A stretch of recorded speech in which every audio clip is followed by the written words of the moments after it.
Welcome to Canada's most irreverent talk show. This is the Andrew Lawton Show, brought to you by True North. Coming up, an in-depth look at the campus free speech crisis, institutionalized wokeness, and critical race theory. The Andrew Lawton Show starts right now. Welcome to the Andrew Lawton Show, Canada's most irreverent talk show here on True North.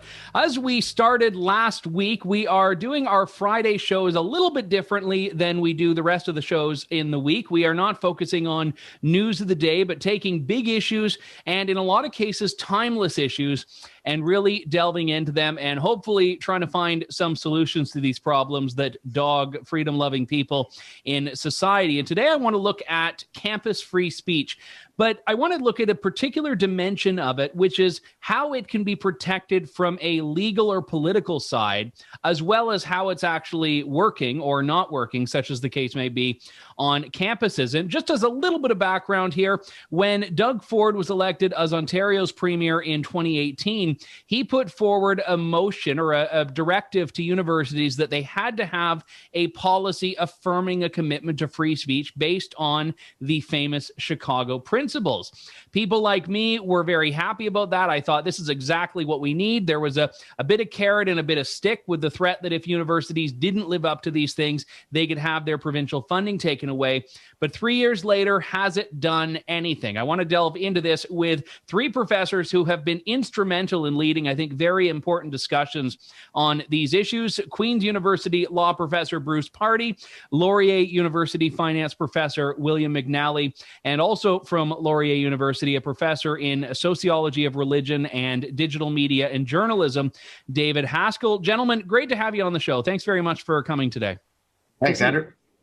Now, I want to start with you on this, David, because you gave a great talk last week at a conference, the Society for Academic Freedom and Scholarship, of which I'm a member, and you talked about how in 2018, you and Will, who we'll get to in a moment, were very optimistic about this. Explain what you were feeling when this was announced in Ontario a few years ago. Okay, so this is just running up to the election. The conservatives, progressive conservatives in Ontario had not yet achieved their majority government, but they had campaigned on this idea that they were going to put forth free expression legislation that would guarantee free expression in universities. And Will and I, coming from Laurier, we had a history of censorship. Like we are at one of the most woke universities, at least, we're in the top three, I would say. And we were excited because we thought, well, here we have a champion, someone who is really said to be a bull in a china shop, right? And we thought that there was somebody, if we had somebody like that coming along who is willing to break a few teacups, that would be great. So we were very excited on the night of the election when the Conservatives won because we thought things were going to change. But as we would see, there was a lot of bull, but it wasn't the kind we needed. And we'll get to what ended up coming of this shortly. I want to turn to you, William, because you were similarly optimistic about this. You, at Laurier, you've just gone through the Lindsay Shepherd affair, and you've seen how a lot of your colleagues don't value free speech. Why did you think this was going to be either the silver bullet or at the very least a positive step towards rectifying some of these issues? Well, after the Lindsay Shepherd affair broke, David and I started a petition to get the university to adopt the Chicago principles of free speech.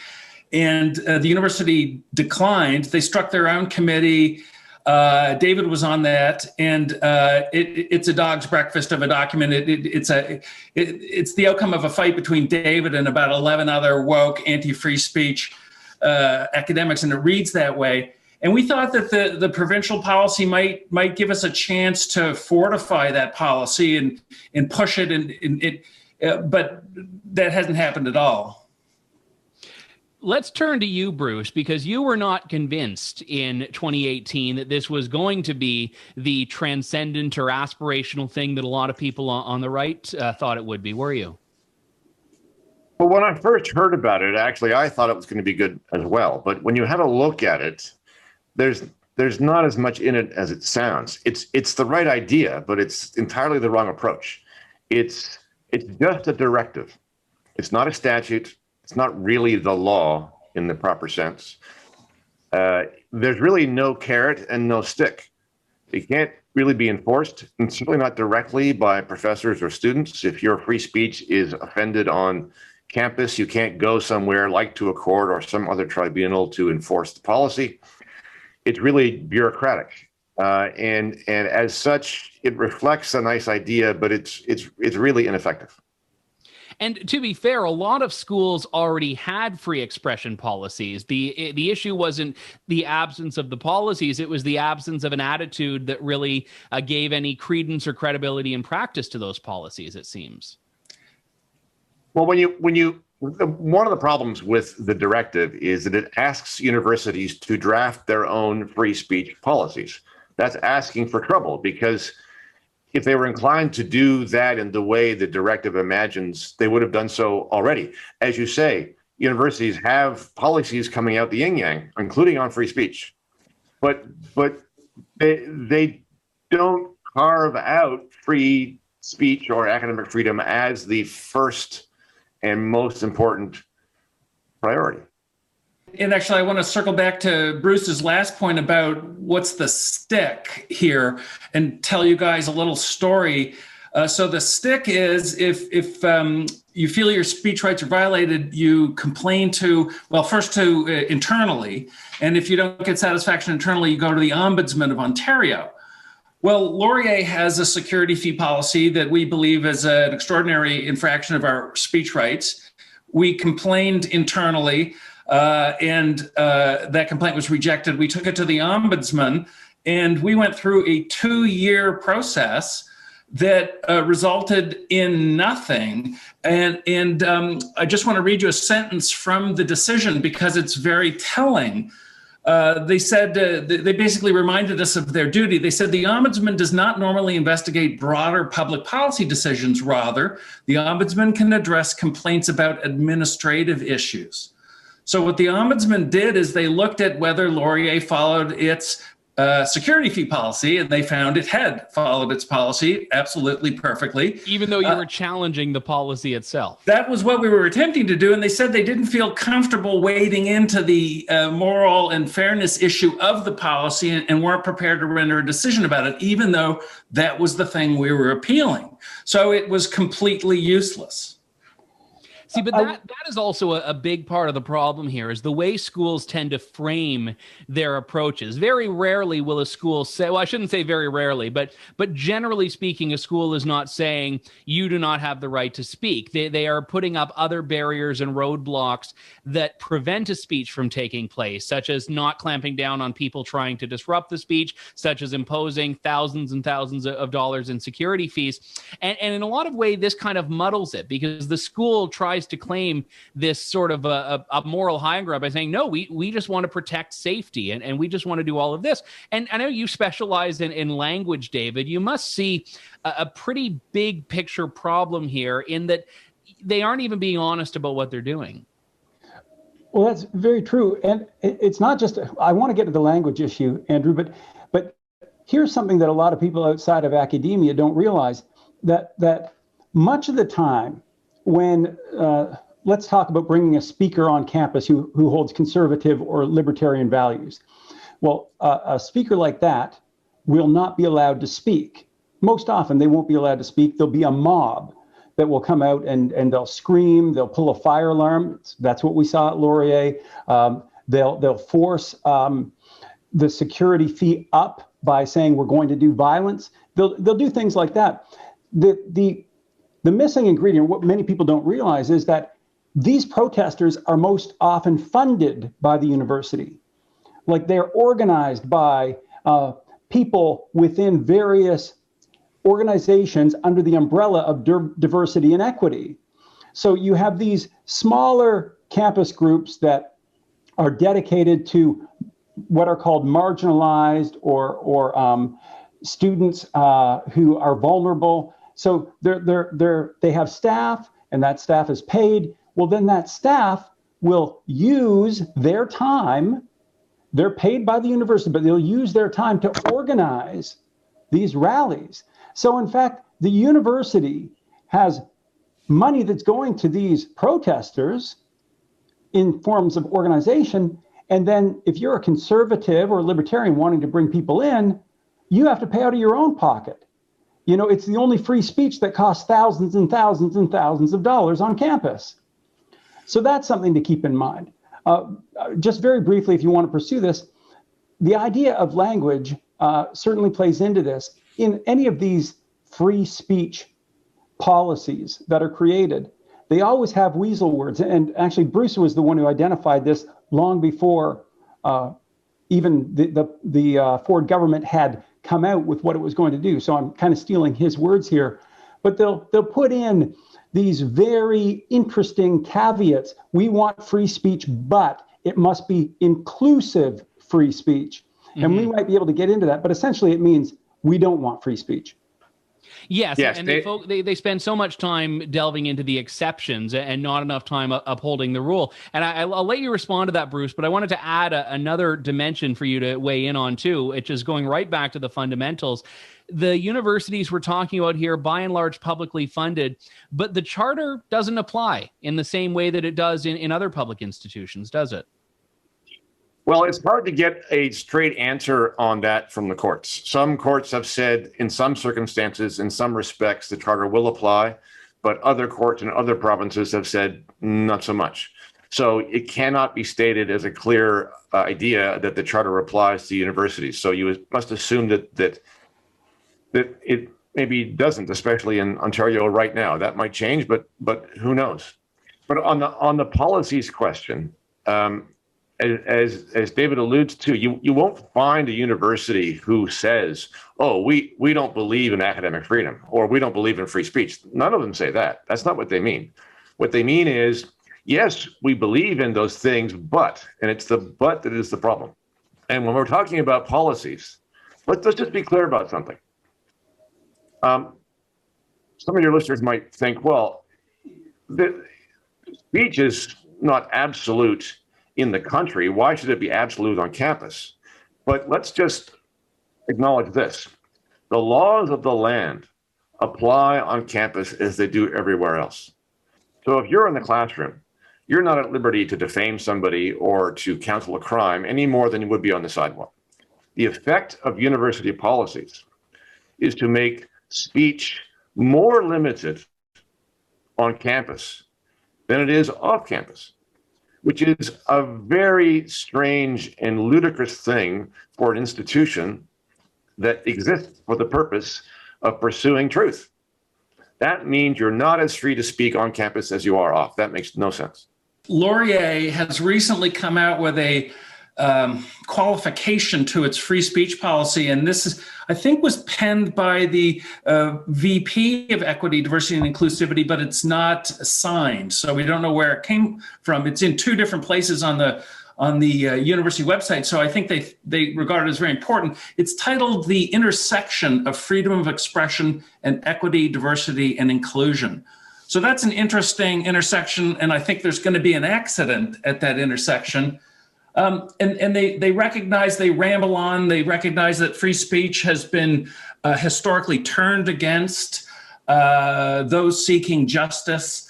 Hold on just a sec. Which just, again, I want you to continue with that, but that's not even true.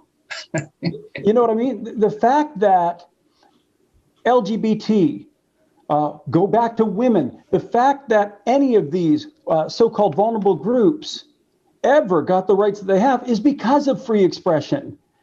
So again, this is the way that the left throws out these false equivalencies, this asymmetrical ideology. It's simply not true. So carry on, Will, but for those who are listening, it's kind of the test. Whenever I hear anything put forward now by university administrators, I say, what are they hiding? Sorry, carry on, Will.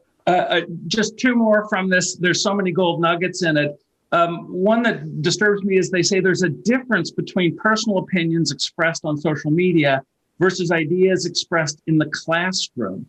And they say because in the classroom, these ideas might not reflect the university's values of equity, diversity, and inclusion. So this gets right at what Bruce was just saying, is Are free speech outside the university different from inside? Is that what they're telling us?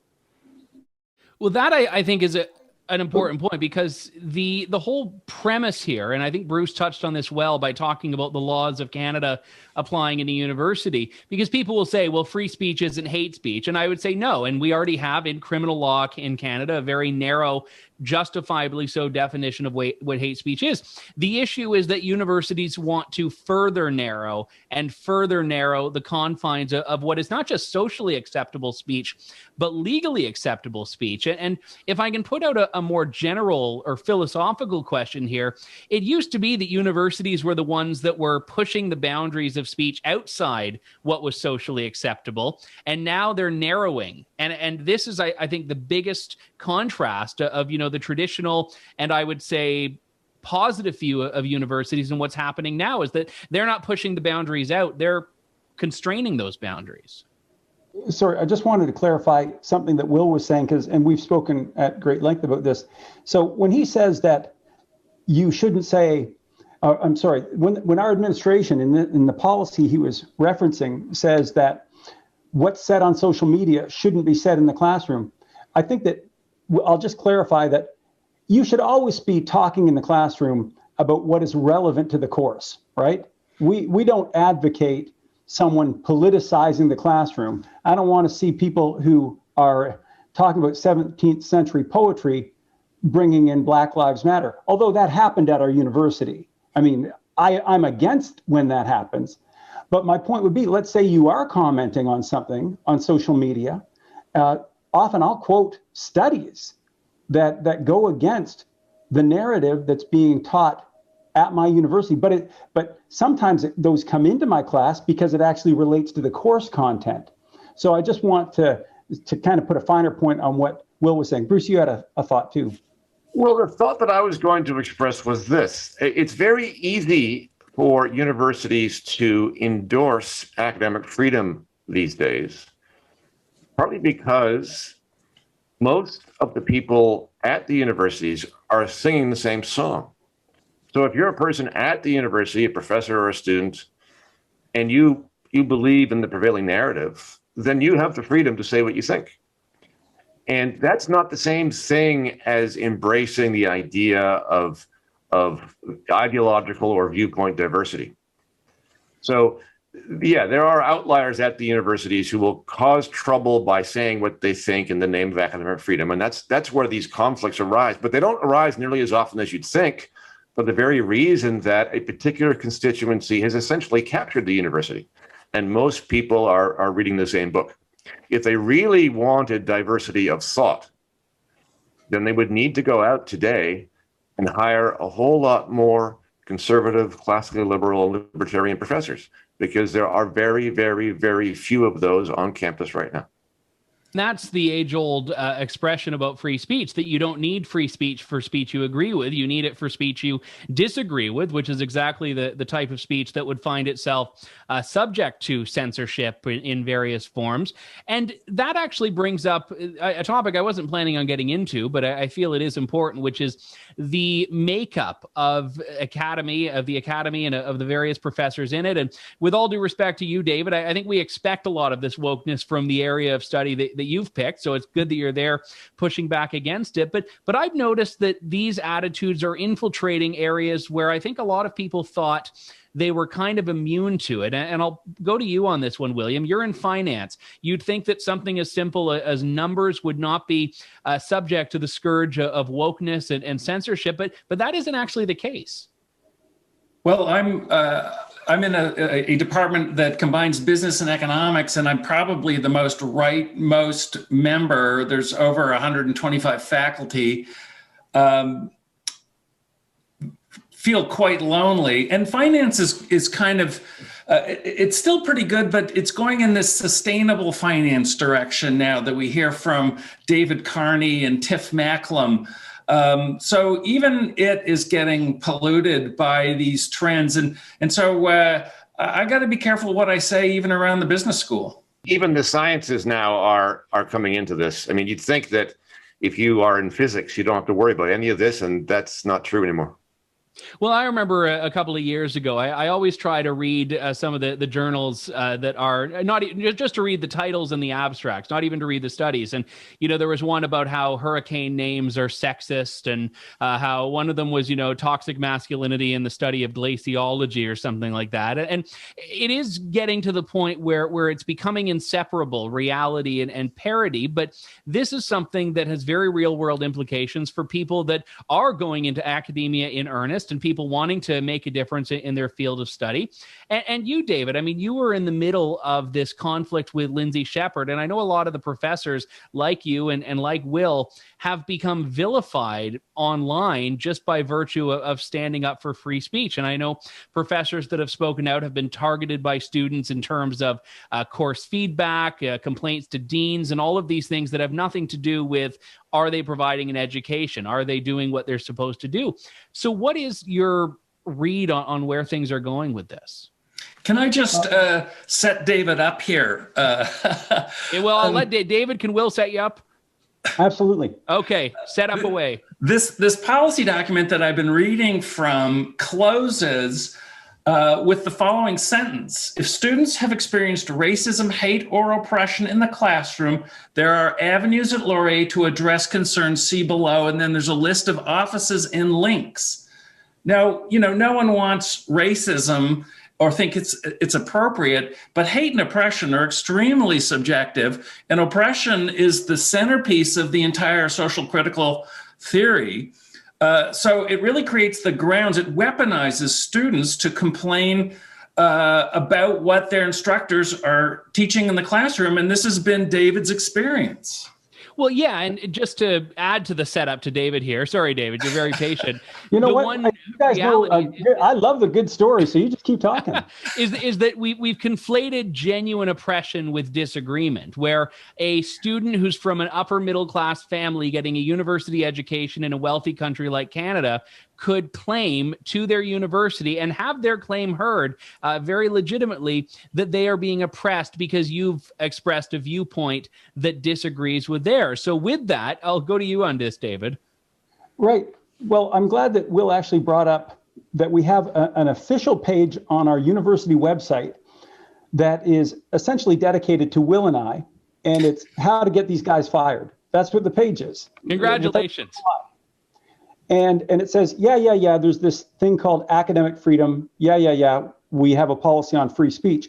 But if you really want to get these guys fired, then you've got to use a different tact. And that tact is going to be through discrimination and harassment, right? You've got to go the Ontario Human Rights Code route. That's what they're saying. They're saying, and look for this in the classroom. Now, I've got a very jaundiced view of this. People might say, oh, Haskell, you're reading into that. There are some other things that make me believe that this is intentional. The fact that our student newspaper wrote 2 editorials that said the same thing, how to get these professors fired, it begins to make you a little paranoid. It was Woody Allen who said, if you're paranoid, it's a great strategy when people are out to get you. So back to this, in my own classroom, just in the last semester, I had 2 complaints go to the official office where these kind of human rights complaints go within our university. And both of them were unfounded. I want to get to the punchline. They were unfounded, right? They were not allowed to proceed. But I was in that for weeks, where I was being threatened with disciplinary action, where I was being threatened that you've breached the Ontario Human Rights Code. And the interesting thing is, again, in the end, these were all lies, right? But the students have been told, see, I think that the students, they don't recognize what is the truth and what is a lie. They just assume they hear something that upsets them, therefore that must be harassment, that must be oppression. But thank goodness there's actually still some semblance of reality in our courts and in our legislation, still, not for long probably, but still. So when these complaints from students are compared to what actually is the threshold for discrimination or harassment, it doesn't meet the mark, right? Actually, I'm simply showing them studies, or I'm doing my job diligently And they're saying that that is what the oppression is. But I had these complaints come against me. And I can't help but think that they're reading these documents and they're saying, this is what we need to do. They're being the good minions of the professors who are also eager to see the exit of Will and I.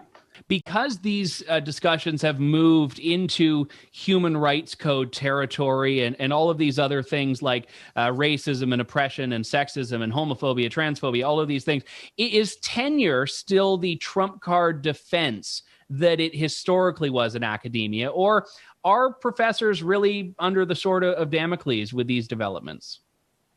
Well, tenure is still very important. Without tenure, you wouldn't have a shot. But it's also not ironclad, because in a dispute about discipline or termination, it's really a dispute between the university administration and the faculty association.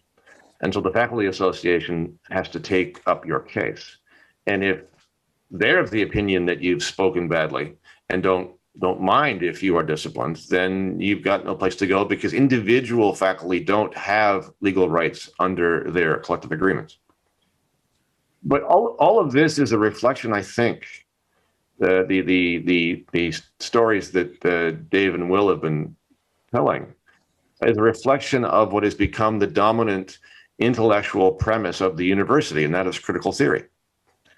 And critical theory is not really a theory, and it's not really critical in the same sense that critical thinking is critical. It's basically a set of premises. It's an agenda, a proposition. And the proposition is that Western society is oppressive, period. And if you dispute that, then you are in the wrong. You are wrong by definition. And therefore you are racist, or you are oppressive, or you are doing the exact thing that critical theory describes. Your speech is a demonstration of the truth of the theory. And why then wouldn't you be disciplined? Because you've been shown to be wrong. And people who are not familiar with this theory think it's crazy. I mean, it is crazy. It's cuckoo. But this is the logic now of the way the university works. And one of critical theory's propositions, because it's a theory that attacks the foundations of the Enlightenment, which is at the bottom of Western civilization, it's attacking the very notions of reason and evidence. So if you bring reason and evidence to your classroom, you are being oppressive. I mean, that's how crazy it is. And free speech itself is this, white Eurocentric patriarchal value. And when you have people that, again, are prepared to strip away all of these building blocks, you have nothing left. And critical theory, not just limited to universities now, and this is where people on the right have historically, I think, missed the boat on this. This is now seeping into a lot of corporate training, certainly education in lower years, secondary and primary school. So I think that's something we should explore in a future show in more depth. You had a comment, Will. Oh gosh, what Bruce has just said is so important. I just have to repeat it almost. The critical theory lies behind everything we're observing. All the university administrations have embraced it, and that's what drives equity, diversity, and inclusion. It is the practical application of critical theory within the university. So it's antithetical to free speech. Disputation, we don't need disputation because we assume oppression. Ibram Kendi said you're either racist or anti-racist. There's no not racist. So, you can't take a nuanced view of that. You can't, if you dispute it, you're the bad guy. So that's just so important. But the question I was going to ask him related back to this issue of the Ontario Human Rights Code. And what I'm seeing happen is there's a desire to get students to complain about topics in a course on the grounds that they're discriminatory. So if I were in the appropriate course and wanted to discuss whether trans women should compete in women's sports, what I might foresee is a student complaining, saying the very topic is discriminatory. Perhaps the students transgender themselves. And they would go to the Office of Dispute Resolution and say, well, this this is violating the Ontario Human Rights Code. And this is my question for Bruce is, does the Ontario Human Rights Code cover universities? Because the protected social areas are housing, contracts, employment, goods and services, and membership in unions. It doesn't apply to universities as far as I understand. Well, no, it does. The Human Rights Code will apply to universities because education is a service. So universities are subject to the code. It's just that the code does not do what it at first seems to be doing. It seems first to provide the right to equal treatment for any reason, for all the enumerated reasons in the code. But it has exceptions. And those exceptions allow for special programs. And those special programs are permitted for purposes of ameliorating what they would consider to be historical disadvantage. And the way that all plays out, to make a long story short, is that it's permissible for universities, probably, although it hasn't really been tested to be, but at the moment, it looks like universities may be able to essentially discriminate against everybody except for a very small group like straight white men. In other words, they may be allowed, for example, to post job opportunities that are targeted at particular racial groups or women or particular ethnic backgrounds, or exclude the other groups that are not historically disadvantaged. And that would appear to be exactly the opposite of what the Human Rights Code guarantees. And I would say that it is.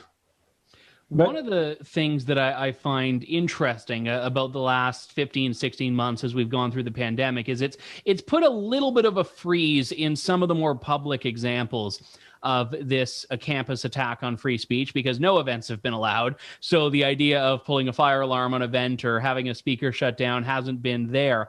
But you both, William and David, have spoken about that this undercurrent is still very much alive and well. Students complaining about you and about your, not even about your teaching, but just about your view of the world, as though that is somehow oppressive to them.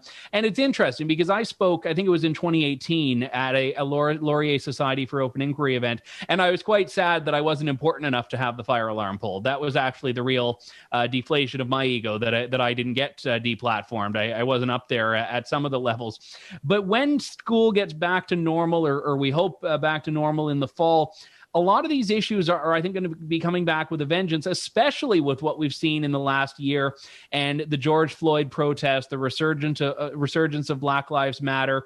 And it seems a lot more unquestioning acceptance of this doctrinal wokeness. What's your prediction on how this is going to unfold? My prediction is that rougher times are coming for people who are libertarian, conservative. And that means rougher time for students as well, not just faculty. So you may have touched on this in a previous show, Andrew, and I apologize if I'm plowing this field again, but Eric Kaufman, just in March, he's at the University of London, he came out with a study that looked at the number of conservatives in Canadian universities and also in the US and the UK, but I'll just talk about the Canadian data, and how they're treated. Well, it's about 6%. No, it is 6% of professors who would say that they're conservative or right-leaning. And the vast majority obviously aren't. But of the leftist professors, about a quarter, and I'm sorry, those under 40, I'll do it by age, those under 40 are willing to punish those who are conservatives, right? The next generation of liberal, in quotes, liberal professors say that they are willing to punish someone for their conservative views. So what does it look like in the future? As these younger liberal professors move through the system, they're even more hostile toward conservative viewpoints and the people who hold those viewpoints. So it's going to be terrible. Even more for the students, though. If you are a conservative student on campus and you make your values known, you are a target. Now, if a professor, and we have really good data, Inbar and Lammers did a study, if people want to look it up, And they asked liberal professors, would you sink the grant application, or would you stymie the job opportunity for someone if you found out they were conservative? 25% said yes. Now, if they're willing to do that to an equal, what do you think they're willing to do to a student? A subordinate. So it's open season, but particularly for conservative students who are willing to stand up for their principles. So what does the future look like? Dismal. William, what are your predictions? Let's see if I can get more negative than David.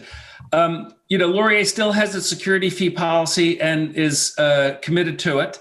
So over the last couple of years, only the administration invites visiting speakers.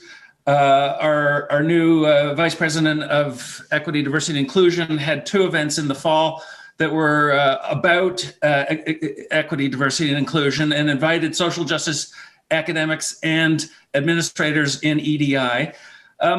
In one of the more pernicious trends that I'm seeing is the universities taking positions on contentious social issues, which has a very chilling impact on free speech.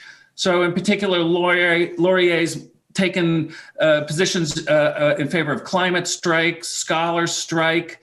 Last summer, they fully embraced systemic racism, which means that they embrace critical race theory. They've embraced indigenization, indigenous ways of knowing, which is a very contentious issue, to say the least. And each time they do this, they take that topic and sort of move it out of bounds, that you can't dissent to the university's position or you'll be pilloried, and you can't even really discuss it in a more nuanced way. You'll be pilloried. And David and I have the scars to show. We've had an online mob come after us on social media. We have our own fan club. Yeah. It's not the good kind. So I'm very pessimistic. And Bruce, I'll give you the last word on this. What are your predictions? Predictions. Well, predictions are hard to make. I have to agree with Will and Dave about the idea that this is going to get worse. I don't see any real progress being made. There's too much resistance. I think you can see that in the contradictions inherent in the way the universities now function. So on the one hand, if you are to make the proposition to them, for example, that universities should not be political, that they're supposed to be neutral institutions that have professors who themselves investigate questions, and they might be political themselves about those questions, which is fine. But the institutions themselves shouldn't be taking positions on things. And that advice has completely been rejected. As Will says, they are adopting political stances on these various political questions. And then you say, okay, all right, so you're in now the realm of politics. Here's a proposition for you. Within the university, you should have a diversity of political opinions, so as to enhance this search for truth that you claim to be about. And the response to that is, oh no, we don't want to be political. We don't want to get into ideology. And so putting those two things together, the bottom line is very simple. They are of a particular view, and they do not want to put up with opposition to that view. Those views are political, and the contrary political view is really not considered to be legitimate. So we just kept getting more and more negative as these closing remarks ended up, which wasn't the intention. But let me just put this out before I wrap things up. Do any of you see any source for optimism here? Or do you think this is just going to get worse before it might hopefully get better? This isn't happening right now, I don't think, but I suppose it's possible that people who are thinking about going to university might start to wonder if it's worth it. If it becomes apparent that certainly in some fields, all they're getting is a kind of indoctrination instead of education, then they might rightly wonder if it's worth the time and expense. I don't know if that will happen, but it's a possibility.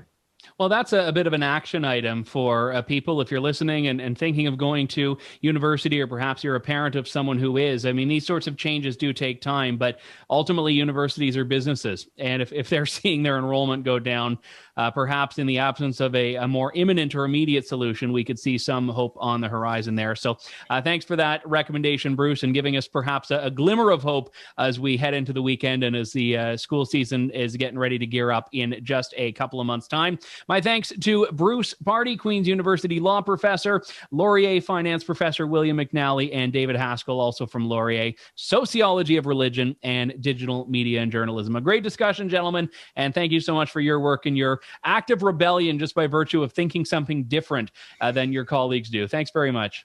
Thank you. Thanks, Andrew. Thanks, Andrew. Well, like I said, I wasn't expecting it to be as negative, but I think the one little twist I'd say to make that a more constructive close is that you need to be able to diagnose the problem if you want to do anything about it. And I think a lot of people who are far removed from universities, people who think, well, it's just those eggheads in their ivory towers, it doesn't affect me.